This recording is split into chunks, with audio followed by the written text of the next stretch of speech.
Welcome to J.R. Hendrick Texan Night, the podcast of the early life of yours truly.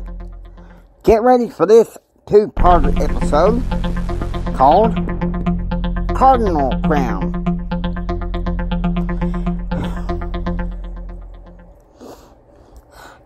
"3:15 a.m. Eastern. Jim wakes up early and goes to the downstairs front lounge to watch CNN. A documentary about UFOs is on, and so Jim pays close attention to that particular documentary because he'd always had a fascination with UFOs. Now, his plans for the day were to go fishing with Blake Carter and Bernard Britley. After the fishing trip, he plans on making things right with Betsy. And so, he was glad he didn't have to report to his post today.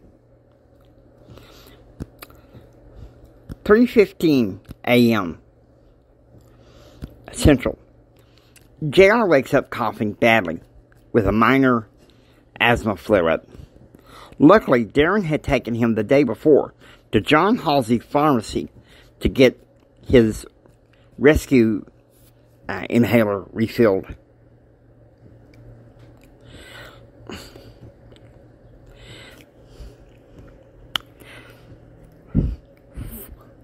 "3:45 a.m. Central.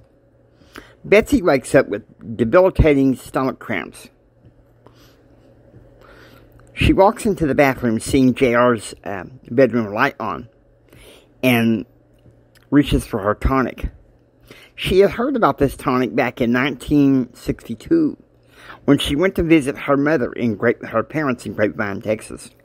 There she learned that her mother had breast cancer. 5:20 a.m. Uncle Carl picks up JR in the VW bus to take him straight to the airport. 5:30 a.m. Arriving at the airport, Coach, Uncle Carl, and the rest of the swim team board the chartered plane that would take them to Ames, Iowa. 6 a.m.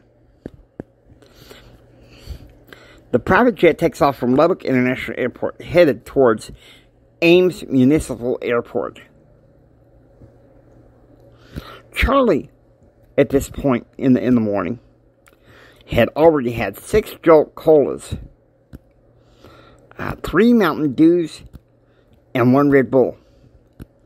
"Don't you think that's a little over the top, Charlie?" Carl asked.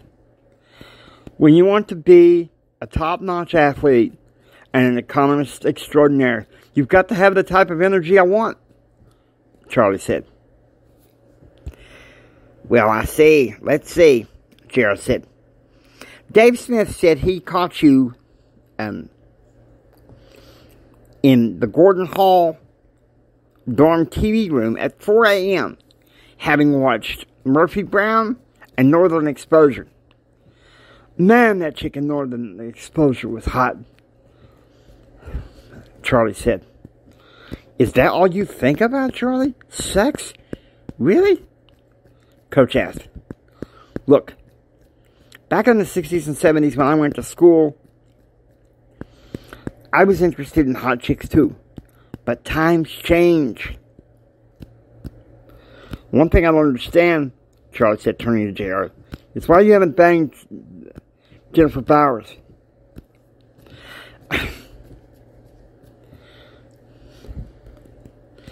That's really none of your business," Carl said. His granddad taught him that you don't have sex with a woman unless you married her.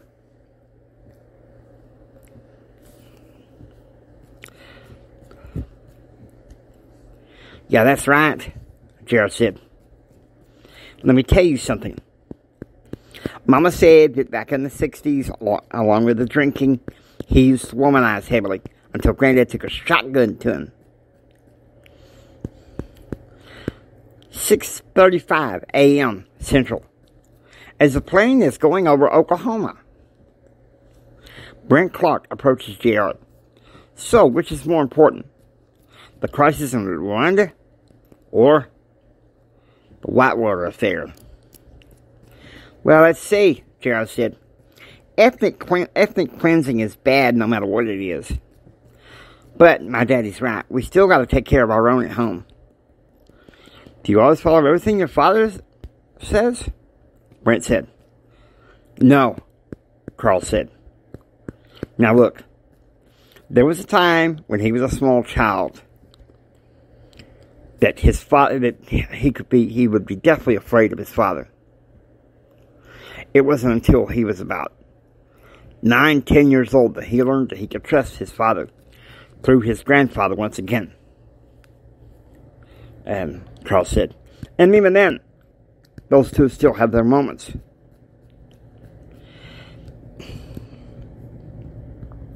"9 a.m. Eastern. As JR and the swim team are landing in Ames, Iowa, and getting ready to go to the Iowa State University Athletic Center, Jim is fishing on a pontoon houseboat on the Potomac River with Blake Carter and Bernard Britley. Britley had purchased the boat in order to take his friends fishing. At the same time, 5 minutes later, JR is chowing down on cinnamon rolls in the Iowa State Athletics dining area with Charlie Nation.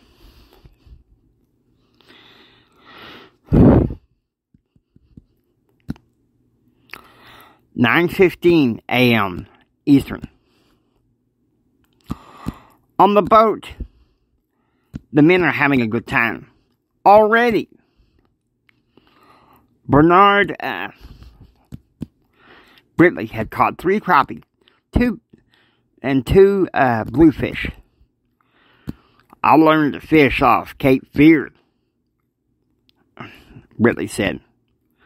Was just me, Daddy, Mama, and my little dog. Hope you enjoy the J.R. Hendrick Texan Night. If you like what you hear, please subscribe, become a part of the adventure.